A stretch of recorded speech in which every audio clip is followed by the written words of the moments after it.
Hello! Andito tayo ngayon sa Stanley Park sa Vancouver.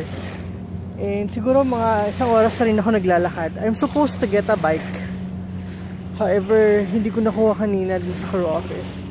So, I still decided na mapunta dito kahit na medyo may kalayuan siya. Pero okay lang. Sulit naman. At hindi ko inakalang makakita ako ng beach dito sa park. Actually,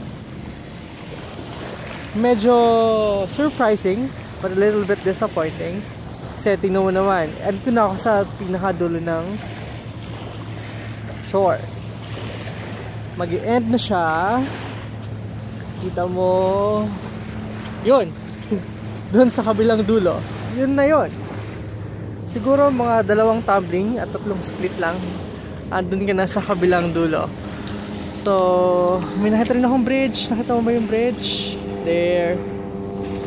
Tapos yung cruise ship, nasan ba yung cruise ship? Somewhere doon sa malayo. So ayun, kamusta ba ang mga bagay? May mga float planes din na magala-gala.